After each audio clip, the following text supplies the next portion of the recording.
Good evening and welcome to the North Ridgeville School Board's meeting for Tuesday, November 2nd. Everybody please stand for the Pledge of Allegiance. Allegiance to the flag of the United States of America and to the republic for which it stands, one nation, under God, indivisible, with liberty and justice for all. Roll call, please. Mrs. Getzey. Here. Mrs. McCarthy. Here. Mrs. Saxon. Here. Mrs. Tamira. Here. Mr. Vaca. Here. Finalization of the agenda. Is there anything to add and or delete?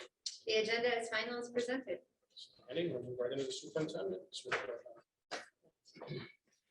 We have with us tonight Mr. Britt, who is going to share with us the draft that is being presented for approval at our next board meeting of the calendar for year 2022-2023. As soon as this agenda, or as soon as this calendar is approved, we will begin to immediately work on the following year's agenda. There will be a different approach to the way in which we look at calendars after this year. And we will put together a committee, and Mr. Kurt will talk a little bit more about that. That will be directed in terms of looking creatively at a school year and how better to utilize our student instruction time, teaching time, etc. So with that, I'll turn it over to Mr. Kurt. Yeah, so this is probably the longest developing school calendar in the history. And that this started with DLT actually in about February of 2019, just before we got shut down for the COVID pandemic. And then it made a reappearance last year at a couple of DLT meetings to talk about moving forward, and has finally reached you after going through another DLT meeting earlier this school year. So almost 2 full years in the making. So as Mr. Casario said, this will be the last year that we use this format because we will be putting together a committee of some DLT folks to look at the structure of how we might structure a calendar in a school day and things like that, and what makes sense and what doesn't make sense. And so it's probably the last one you see that looks kind of like this. So the format that you have in front of you is extremely similar to what we have in our current school year schedule. You know, starting on about the 18th of August this year. Currently, we are the 19th of August. We did present through DLT a calendar that looked at pushing that back a week to about the 25th or so. That wasn't real strong feedback from the group. This one was a little more popular with that early start date as opposed to the other one. Very similar to what we have now, day off in October for NEOEA Day, the 2 days of PD in November, which we're currently doing the second day of right now. That also aligned with the election day because we have voting in our buildings. We typically have not had students in our buildings when that voting is taking place. So the holiday break would begin on a Thursday, and there's a couple reasons for that. One of which is the entire design behind the calendar was to get as many quality instructional days as we could for students. So we've got a couple of days that week with Christmas being on a Sunday. The other piece of that is New Year's then falls on a Sunday as well, which makes the observed holiday the 2nd of January. So if we had gone, you know, we would have had our last school day on the 16th and then not returned to January the 3rd. So that actually would have lengthened out break even more, which would have just pushed us further back on our dismissal time. Semester ends end of the first week in February. Spring break next to last week in March, and then that would put a final student day on about the 25th of May, provided there are no calamity days to make up or anything like that. Last staff day would be the 26th of May, and we'll roll right into summer at that point in time. So that is kind of what this looks like, and again, very similar to what we have in place for this current school year. So what questions might you have that I might have an answer to? I think, like we've asked before about early release Yes. day and what's going on with So that. those are currently on the schedule. That will be one of the things that this group that gets together will evaluate is what do we do with those early release days? Do we eliminate those days? Do we trade those days for another day on that new calendar? That will be part of the discussions that we have. So Okay, so they will be, if this calendar is approved, they will be. for the 22-23 year, they would continue. Beyond that, I can't say that they will. Okay, It's just hard to say. thank you. David, this is something that the community feels really strongly about, these early start, Mhm. the early start with the teens. Mhm. Can you kind of help us better explain to them and talk to them about that? I don't like starting school in a team, quite frankly. I don't see the rush to get out by Memorial Day. It pushes our students, like our seniors, our seniors are dismissed mid-May. What type of instructional or student benefits do you see to this Yeah, absolutely. earlier start? Sure, and I will first start by sharing is we are not alone with the start, around that 18th. Amherst, I know traditionally does that. There's a handful of schools in the county that will have the same. I went and pulled calendars this morning. Amherst is the only one that I saw with their 22-23 calendar up, as far as that falls into this. And then you look at some of the places on the other side of the county, we've got some of those starting as late as after the holiday. So they're really in kind of that 3-week window between where we are and coming back after the holiday. And in some cases, it's the fair that's driving schedules and other things like that. When we look at a schedule, what we're looking to do is put as many quality days of education as we can into our school calendar. And I think the discussions that we have had through our groups is that we feel like our days earlier in the school year are more productive than our days late in the school year. So when we look at, does you get more education bang for your buck if you're in school, on the 24th of August versus being in school on the 7th of June. And I think that's kind of where the group has fallen out, that instructionally, we get more quality instructional days when we start a little bit earlier than we do if we push our start date back into August and then take, that out sometime happening in that first or second week of June. That's really the purpose for that.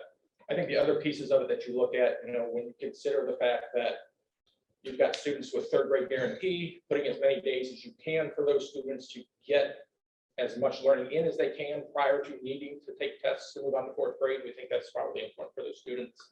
When we look at our AP students and testing and making sure they've got the best chance they can to be successful and get their degree, to get their college credit, that's important for our kids. And then obviously the graduation piece of that as well. So that's some of the things that we have looked at and kind of why we have been here for the last couple of years, actually.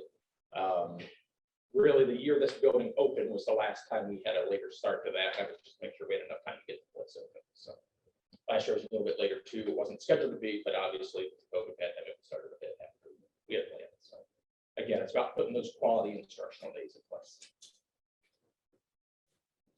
Other questions? Do we have a lot of students that miss instructional days because of the fair? We do not. Typically, I can count them on one hand. Okay. And we generally make those excuse days. So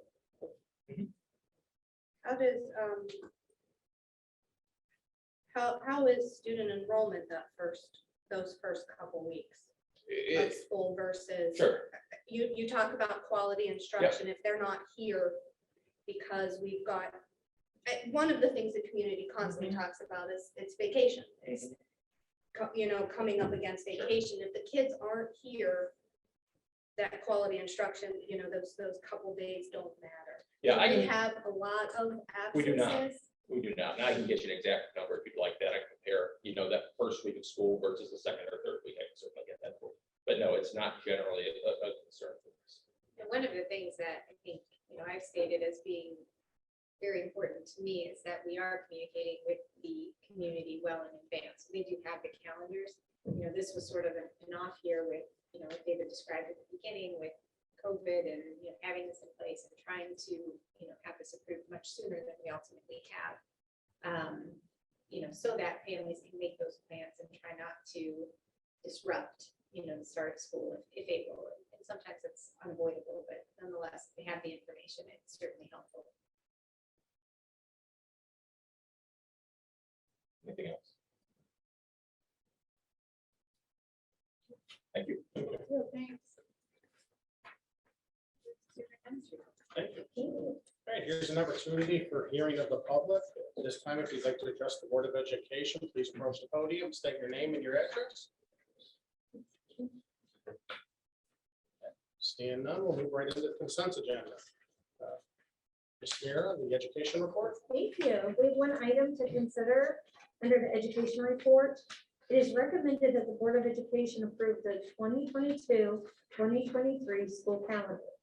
This is the first reading for this item. The second reading and consideration for approval will be at our November 16th regular meeting. Very much. We'll move into the policy committee report. Ms. McCarthy.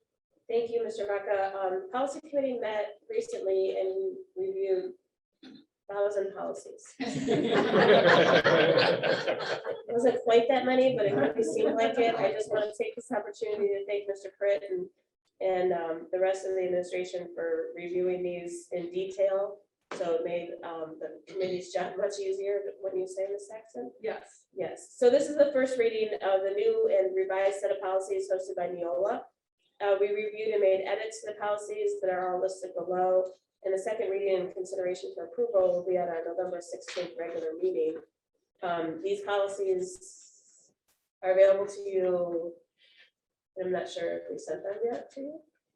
Has anyone seen them? Friday night. Okay, We thank have you. hard I copies if apologize. anybody's interested in having. Yes, and we do have hard copies for you. That's it. for me. Thank you to both Ms. Saxon and Ms. McCarthy for being lifelong members of the policy committee. Really appreciate that. We'll move into communications report. Ms. Yetzey. Thank you. We have 5 gifts to the North Ridgeville City Schools. It is recommended that the Board of Education accept the following gifts with appreciation. We received $10 donated by Jennifer Hicks through the Charities Aid Foundation of America Employee Giving Campaign to the North Ridgeville City Schools. Miscellaneous prizes were donated by Jennifer Detmar to the Ranger High Tech Academy to be used for students in the triathlon. 1 gently used violin was donated by the BizUp, is that correct, family, to the Ranger High Tech Academy. 103 books were donated by an anonymous donor to the North Ridgeville City Schools for teacher classrooms. 10 packets of admission tickets, 40 tickets total to attend the Cuyahoga County Fair were donated by Cuyahoga County Agricultural Society to the Ranger High Tech Academy. Thank you to the community for their tremendous support for our schools.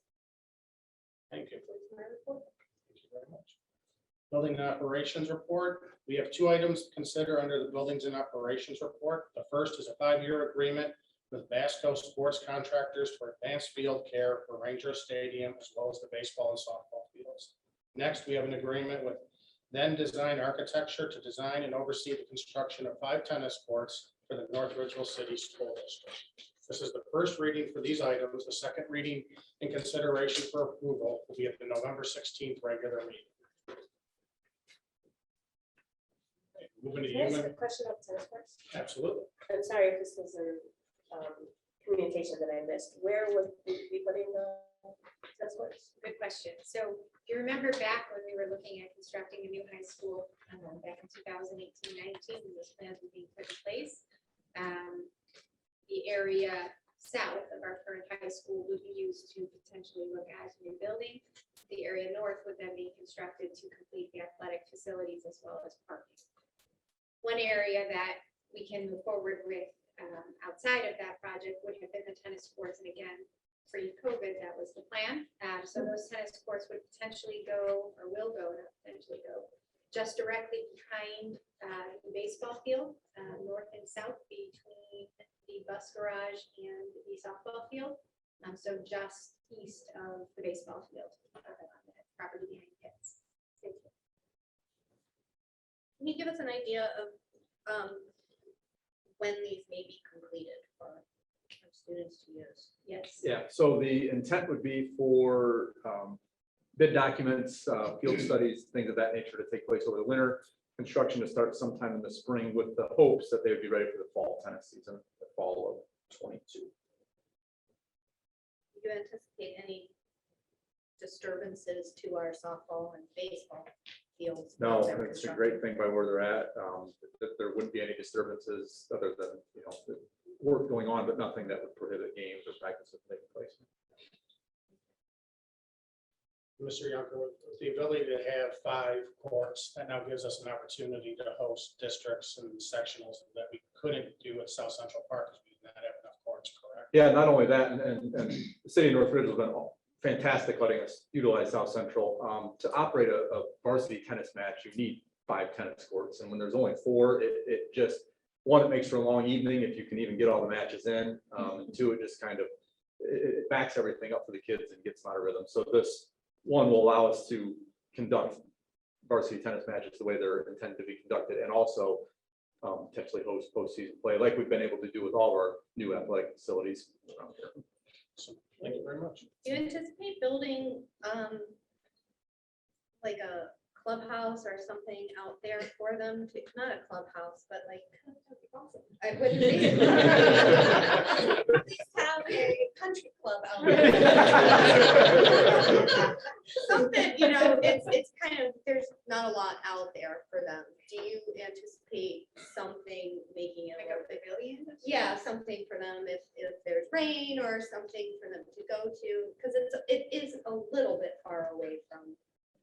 Yeah, no, and I think that, so in talking to the tennis coach and kind of going over what the layout would look like with the courts, that is something that we talked about. We felt like it was important to get the courts up first and see what was left land-wise from that point, because if we did a pavilion, it'd be nice to almost do it where it's in a unique central location that baseball stadiums could use it in the event that there's rain or weather or something like that. And I do think there would be some space back in that general area, but our first thought was let's get the courts installed and then see what the area looks like. And I think too, you know, if when we think down the road in big picture, we know we're in a position where we're going to have to construct a high school. We need to look at transportation, maintenance, and all of that will play a part in the grand scheme, you know, master plan of what this campus will ultimately look like. So definitely a great idea and something to consider. It's exciting to see how the athletics facility is taking shape. And it's going to just do nothing, I'm sure, but, you know, highlight all of the wonderful athletes we have coming out of North Ridgeville. It's awesome that people want to come and see our spaces.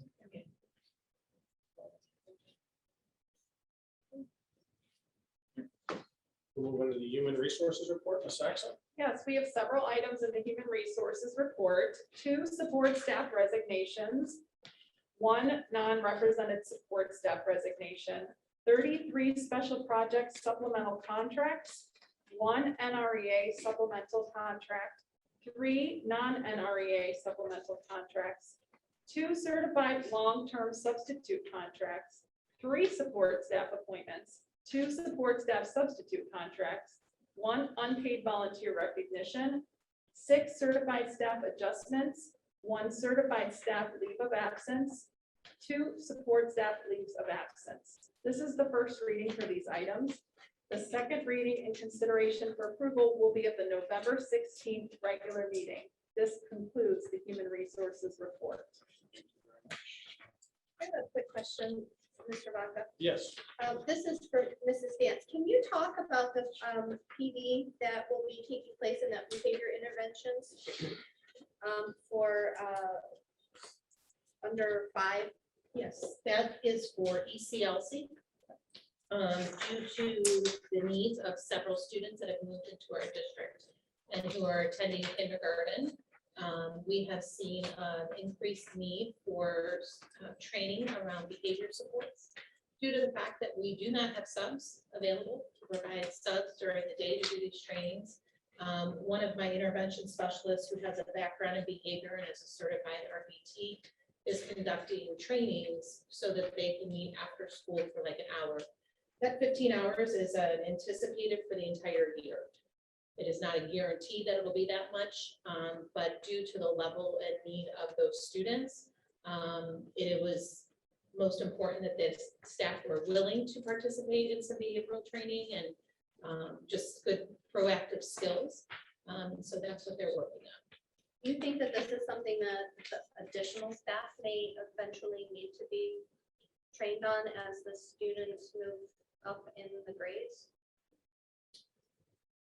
That's a really difficult question for me to answer because everybody comes to us with different skills and experiences. So as they go to first grade, you know, maybe some of those teachers, if they have a little bit more experience, then there's not the same level of need. The way ESR is provided at our kindergarten building is different than the way ESR is provided at first and second grade. So all of those factors play a piece of that. We also, where we're having a level of need are students that are not identified on IEPs. And so we have gen ed students coming in that are coming from some really difficult situations, possibly foster care, experience of trauma in their lives, and being in school this is their first time, and it's a struggle. And we also have some young, new paraprofessionals and young teachers also, and so training is needed to support that. I appreciate you taking the time to make sure that the staff is knowledgeable about how to best handle the situations so that our students are getting the care that they need. Thank you for doing that. And to follow up on Ms. Yetsy's point to the staff, it's outstanding to once again see our staff willing to step up and provide training above and beyond what we're asking them to do already, and then they have staff members stay after work due to the substitute issue and willing to receive this training to the benefit of our students. I mean, I can't say enough about our staff and our union groups and how cooperative they've been through the pandemic, and just opportunity after opportunity they present to this community that they really do care about these kids and what's in their best interest, and that they're willing to go above and beyond whenever necessary. So thank you to them as well. All right, moving to the finance audit report, Ms. McCarthy. Thank you, Mr. Vaca. We have one item tonight. It is recommended the board approve the rates for professional travel and expense reimbursements. I move to approve these items in one reading. Second, Moved by Ms. McCarthy, second by Ms. Saxon. Any discussion? Roll call, please. Mrs. McCarthy, Yes. Mrs. Saxon, Yes. Mrs. Yetsey. yes, Mrs. Tamira, Yes. Mr. Vaca. Yes. We'll move back into the human resources report, Ms. Saxon. Yes, we have two items to consider under the Human Resources Report.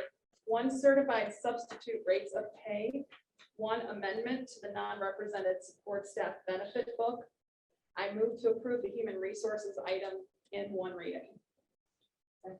Moved by Ms. Saxon, second by Ms. Tamira. Is there any discussion? I just want to say that I appreciate the efforts that we are taking to make sure that we get substitutes in the district. That's been an issue all throughout the county, and I am excited to see that we are getting competitive so that we can get in some subs as needed.